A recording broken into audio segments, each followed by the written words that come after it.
Hey everyone, welcome to episode 3 of Straight Guy Queer Eye. I'm your host, Paul Yen. Let's get into it.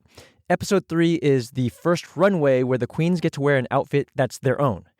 If you didn't know, some queens are super talented and literally design, sew, stitch, glue, and whatever else is involved in creating an outfit, all from scratch, all by themselves. Then there are queens who have concepts and they work their asses off with a designer and pay those designers a lot of money to make the outfits for them. And so many of these outfits are fucking amazing. I've had so many people reach out to me when I started this podcast to say they've never watched RuPaul before. Aside from the drama, the raw talent, the comedy, the campiness, the camaraderie, the life lessons, I live for the runway looks, and I can't tell you enough that just the runway looks alone is worth watching the show. Trust me. As always, we have an ethics statement that I want to make clear. Being straight gives me privileges that the queer community does not get. I am not an expert in queer culture. I do not know firsthand the trauma, the drama, and all the other homophobic bullshit that queer people deal with on a day-to-day basis. I'm also not a therapist, a psychiatrist, or a psychologist. As host of the Straight Guy Queer Eye podcast, I'm here to listen and to learn about the queer community and hope to pass on that knowledge to like-minded people who want to make some sort of difference in the queer community and their own community. On to the quick recap of episode 3. Only 7 queens are remaining: Akasha, BB Zahara, Angina, Chanel, Nina Flowers, Rebecca Glasscock, and Jade. This week, there is no official mini-challenge. Ru comes out and hints that through the ages, great women have inspired great drag queens. They're doing an impersonation. So to hint at the impersonation, we have a trivia. The first question is, which U.S. city is known as the Windy City? Chicago. Second question. In The Wizard of Oz, what is Dorothy's last name? Gale. Third question. Which Marx brother got their nickname from being a harpist? Harpo Marx.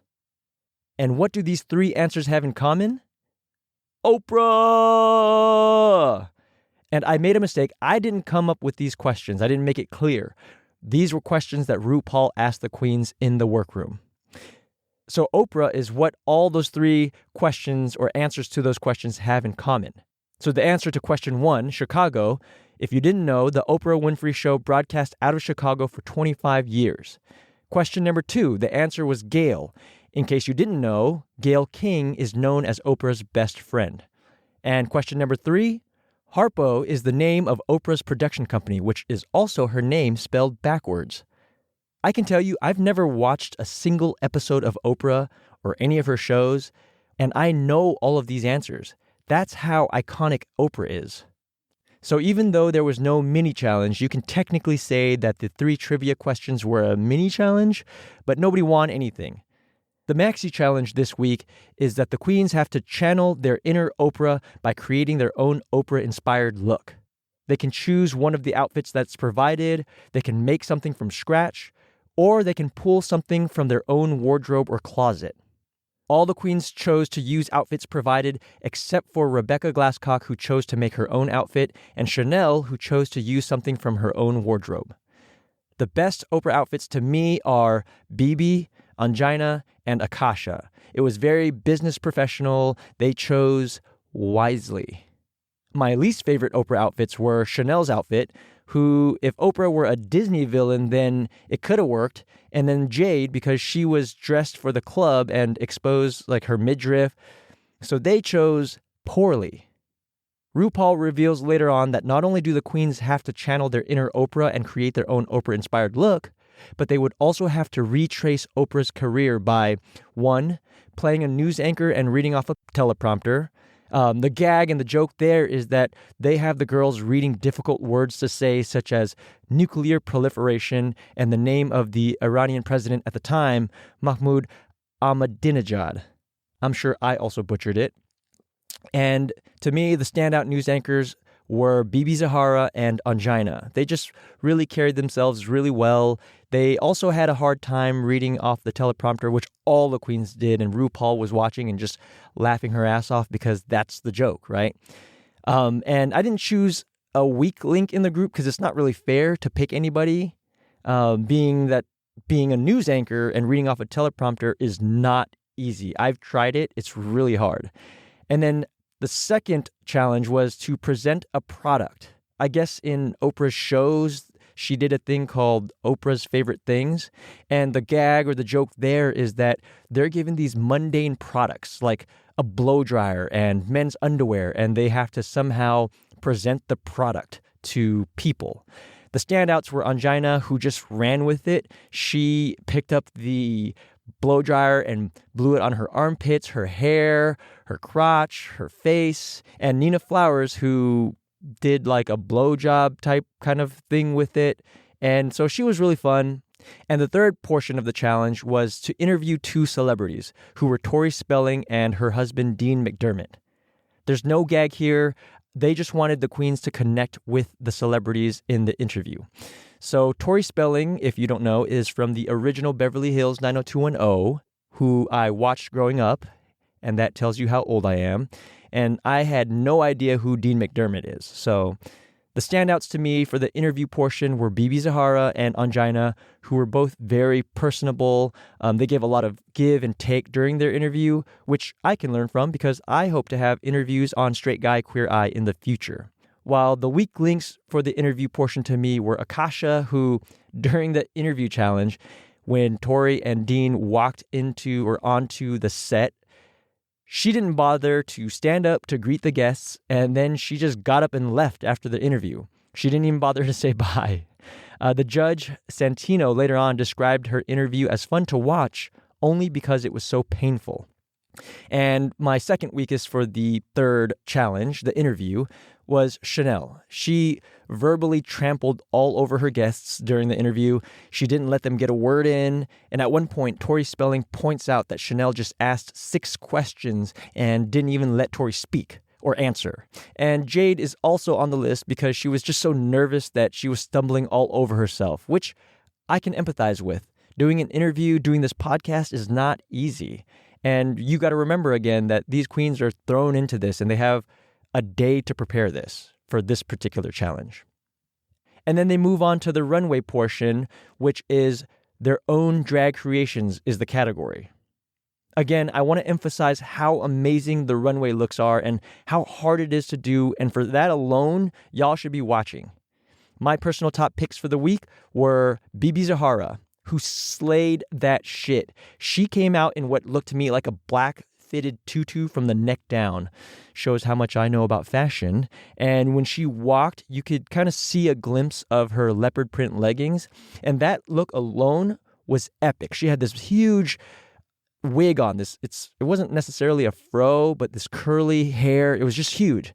Then she does a reveal and completely discards the black tutu, and underneath, she's wearing this super sexy skin-tight leopard bodysuit wrapped with a black corset.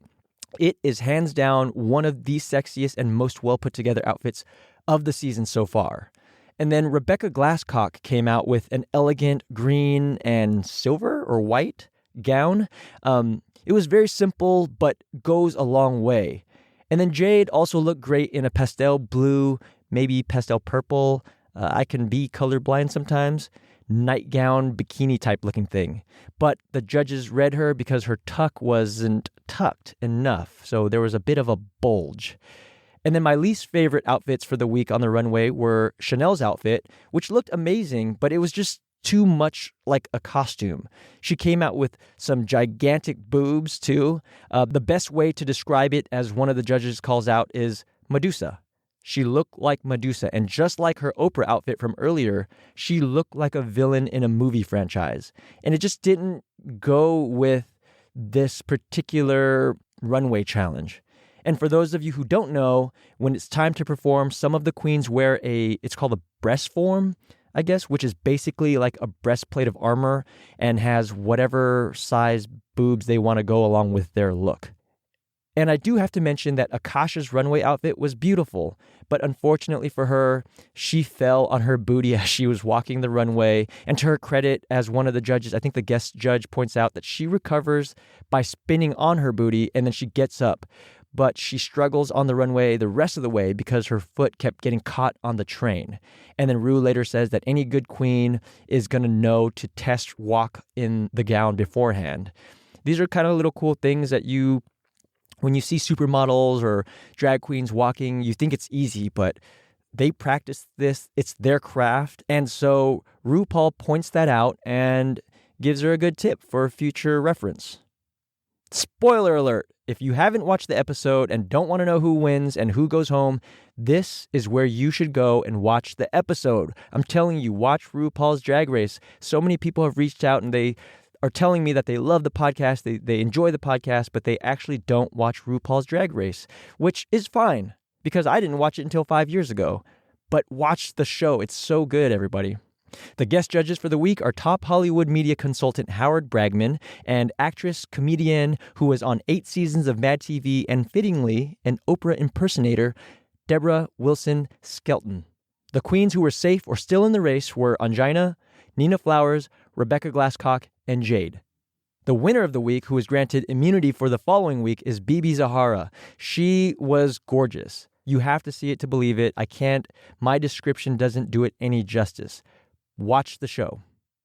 Which means the 2 bottom queens were Akasha, this is her 3rd time at the bottom, and Chanel, who RuPaul says needs to stop trying to be perfect, to open up her heart, and to listen more. They had to lip sync to The Greatest Love of All by the one and only Whitney Houston.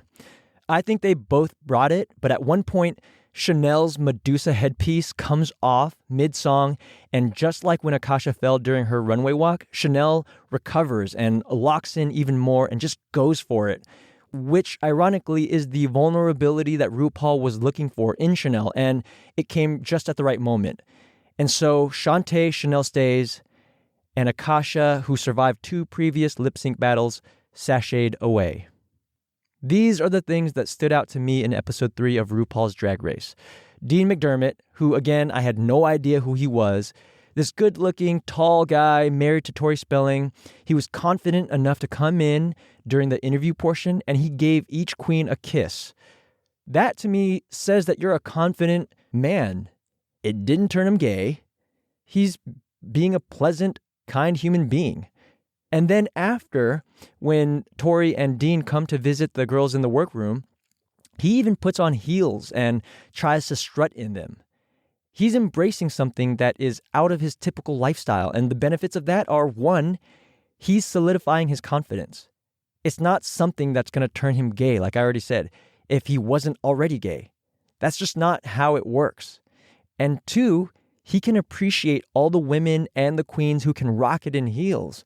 It's not easy. And he, I mean, to his credit, he didn't trip or fall or anything, but he definitely couldn't strut. And in later seasons, man, you see girls dancing in it, in heels. You see them doing backflips, death drops, which I'll explain to you what those are later.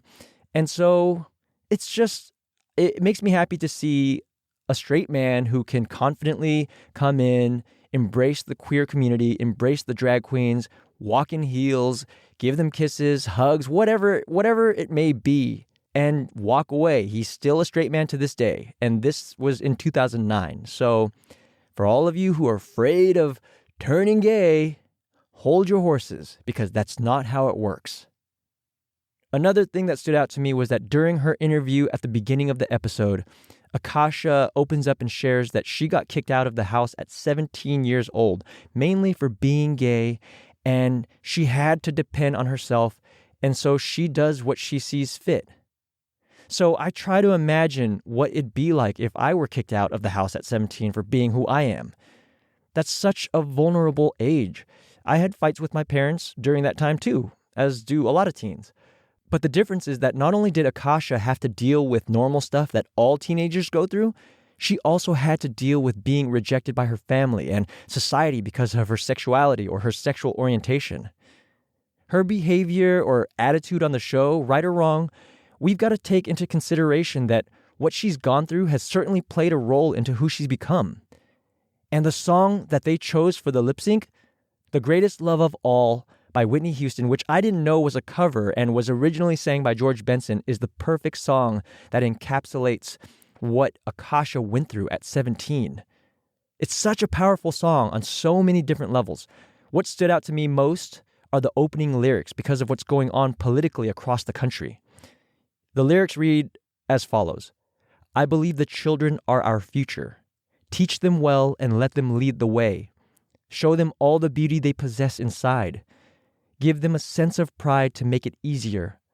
Let the children's laughter remind us how we used to be. So instead of demonizing hate groups such as the KKK or neo-Nazis who are actually teaching hate and intolerance to children, these groups are demonizing the queer community and people of color.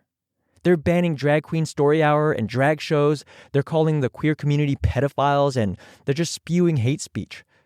But it's often those who scream and yell the loudest that actually have something to hide. It's baffling. If you're not into drag queens or drag story hour, then don't go to drag shows. Don't take your children to drag queen story hour. But leave those alone who don't mind it, who love it, and who want to teach their children to love everybody. But in the face of it all, the song goes on to basically tell you that the greatest love of all comes from within yourself. But I want you to imagine how much easier it could be for people, for the queer community, if we love them for who they are.